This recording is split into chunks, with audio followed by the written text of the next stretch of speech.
السلام علیکم ورحمۃ اللہ وبرکاتہ۔ میرے عزیز بچوں، ہم نے ایک اخلاقی کہانی سیریز کے نام سے ایک اخلاقی درس کا آغاز کیا ہے۔ اس درس کا فقط مقصد یہ ہے کہ آپ رسول اللہ صلی اللہ علیہ وآلہ وسلم کی بتائی ہوئی سیرت پر عمل پیرا ہو سکیں اور اپنے آپ کو سنوار سکیں۔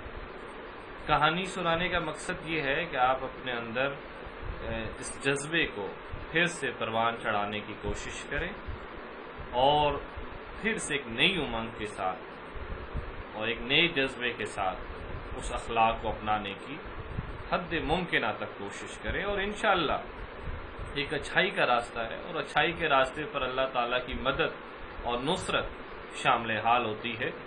آپ یقیناً آپ اس اخلاق کو اپنے وجود کے اندر ڈھال سکیں گے۔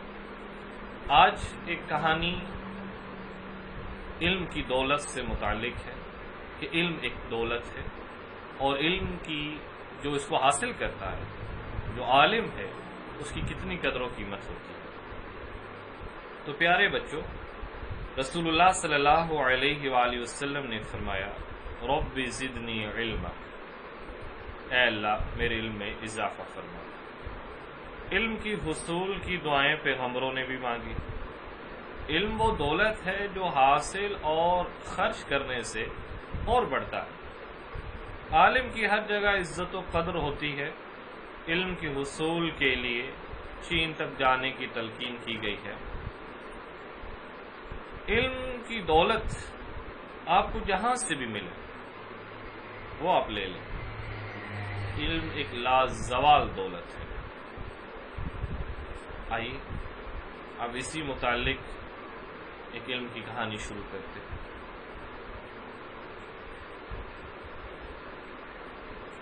وہ روزانہ اس نوجوان کو چند کتابیں اٹھائے ہوئے دیکھتا، پھر شام گئے واپس آئے دیکھتا۔ بعض اوقات نوجوان کے پھٹے پرانے کپڑے اور اس کی غربت دیکھ کر اس کا دل کراہتا، لیکن وہ کر بھی کیا سکتا تھا۔ البتہ دن میں ایک آدھ مرتبہ جب نوجوان اس کی دکان سے کھانے پکانے کی چیزیں لینے آتا یا مدرسے جانے کے لیے اس کی دکان کے سامنے سے گزرتا تو وہ اسے سمجھاتا۔ کیا سمجھاتا؟ سمجھاتا یہ کہ میاں پڑھائی لکھائی میں کیا رکھا ہے، ہم تو چھوٹے لوگ ہیں، یہ امراء وزراء کا کام ہے، یہ ان کے بچوں کا کام ہے جنہیں لکھائی پڑھائی کی سوا اور کوئی کام نہیں ہوتا۔ تمہارے جیسے لوگوں کو پڑھائی کی لکھائی کے بجائے کسی دکان پر نوکری کر لینی چاہیے یا پھر کوئی ہنر سیکھ لینا چاہیے تاکہ روٹی کمانے کے قابل ہو جاؤ۔ نوجوان طالب علم روزانہ دکاندار کی باتیں سنتا، مگر کچھ کہے بغیر آگے چل دیے۔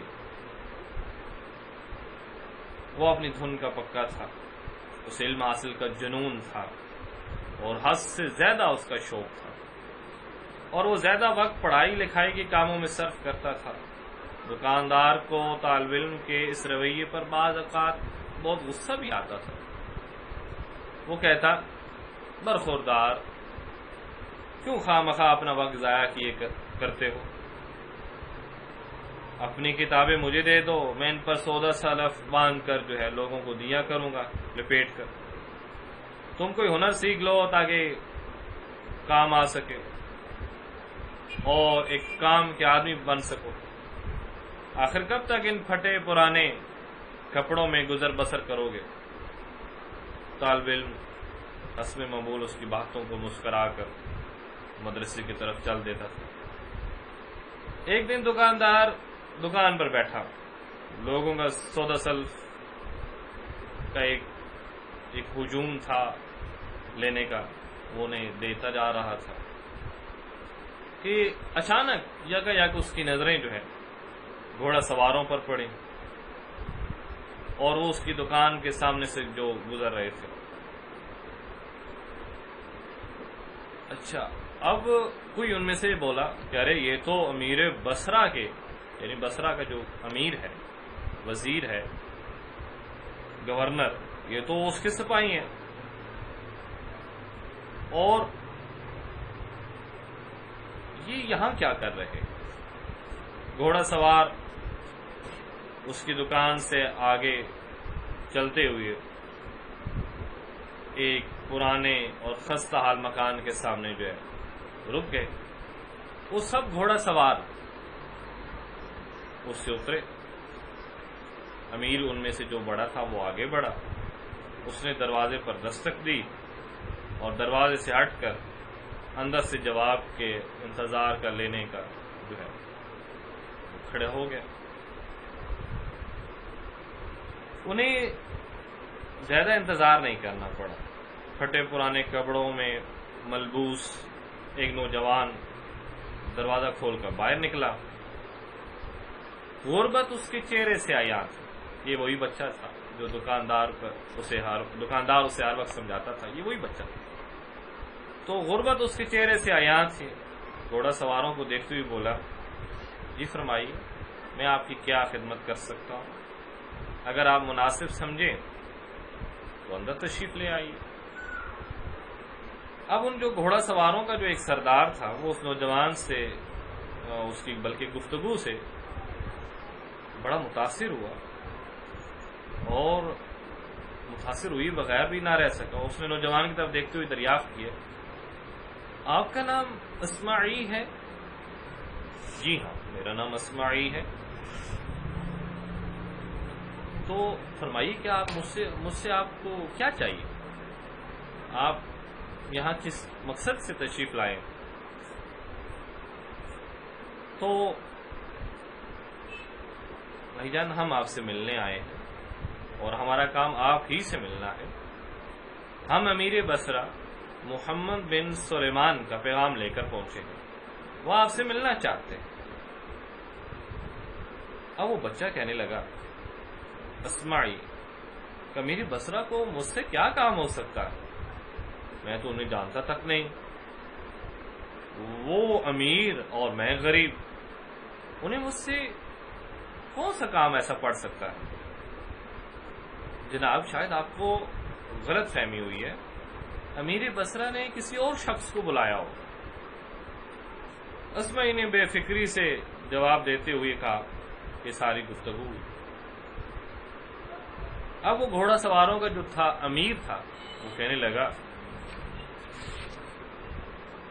نہیں، ہمیں قطعی کوئی غلطی نہیں ہو سکتی. امیر نے نوجوان نے مخاطب کے چہرے کی طرف دیکھتے ہوئے فرمایا، آپ میری حالت دیکھ رہے ہیں، میرے پاس ان پھٹے پرانے کپڑوں کے سوا اور کچھ بھی نہیں ہے. اس حالت میں مجھے امیر بصرہ کے سامنے جاتے ہوئے شرم آتی ہے. گھوڑا سوار نوجوان اسماعی کی بات سن کر اپنے گھوڑے پر سوار ہوا اور جدھر سے آیا تھا اسی طرف واپس لوٹ گیا. تھوڑی دیر بعد جب دوبارہ آیا تو قیمتی لباس، عطر اور 1000 دینار کی تھیلی اپنے ساتھ لایا. تمام چیزیں اس نے نوجوان کے حوالے کرتے ہوئے کہا، جناب، آپ تیار ہو کر میرے ساتھ جس قدر جلدی ہو سکے آئیے. امیر بصرہ آپ کے انتظار کا منتظر ہے، آپ کی راہ دیکھ رہا ہے. اسماعی نوجوان جب تیار ہو کر امیر بصرہ کے محل کی طرف روانہ ہوا تو وہ دکاندار موجود نہیں تھا، ورنہ وہ حیرت سے اس کی بدلی ہوئی حالت دیکھتا اور اس سے اچانک تبدیلی کے بارے میں دریافت کرتا. اسماعی امیر بصرہ کے محل میں پہنچا تو اس نے اپنی بے چینی کے عالم میں چہل قدمی کرتے پایا امیر بصرہ کو. اسے دیکھتے ہی وہ تیر کی طرح اس کی جانب بڑھا. آؤ آؤ اسماعی، میں تمہارا ہی انتظار کر رہا تھا. جی جناب، میں حاضر ہو گیا ہوں. حکم، آپ نے کیسے یاد فرمایا؟ نوجوان اسمعی نے ادب سے دریافت کیا، امیر محمد بن سلیمان اپنے ساتھ محل میں لے گئے۔ اس کی خاطر تواضع سے فارغ ہونے کے بعد کہنے لگے، نوجوان، بات دراصل یہ ہے کہ خلیفہ ہارون الرشید کو اپنے بیٹے محمد امین کی تعلیم و تربیت کے لیے ایک استاد کی ضرورت ہے۔ انہوں نے اس خدمت کے لیے تمہیں طلب کیا ہے۔ جتنی جلدی ممکن ہو تم بغداد چلے جاؤ، امیر المؤمنین تمہارا منتظر ہے۔ اسمعی نے ضروری کتب ساتھ لیں۔ جب وہ بغداد کے لیے روانہ ہوا تو امیر محمد بن سلیمان کے دوست اور اس کے صاحب اس کے ہمراہ تھے۔ نوجوان خلیفہ ہارون الرشید کی خدمت میں حاضر ہوا تو اسے دیکھ کر بہت خوش ہوا اور محل کے دروازے تک اسے لینے آیا۔ پھر وہ اسمعی سے مخاطب ہو کر بولے، ہم نے امین کو آج سے آپ کی شاگردی میں دے دیا۔ یہ انتخاب ہم نے بہت سوچ کر کیا ہے۔ ہم چاہتے ہیں کہ تم امین کی تعلیم اور تربیت پر خصوصی توجہ دو، اسے دین کی تعلیم سے آراستہ کرو، لیکن ایسی کوئی بات نہ سکھانا جس سے اس کے خیالات میں خرابی پیدا ہو۔ اس لیے بھی ضروری ہے کہ شاید آنے والے دنوں میں مسلمانوں کا امام بن جائے، اس کا خلیفہ بن جائے۔ خلیفہ ہارون الرشید نے اس کی رہائش کے لیے بغداد میں شاندار بندوبست کیا اور شہزادے امین کا اتالیق تھا۔ دربار میں اسے اہم مقام حاصل تھا۔ خود خلیفہ ہارون الرشید بھی اس کی بہت عزت کرتا تھا۔ ایک دن اسمعی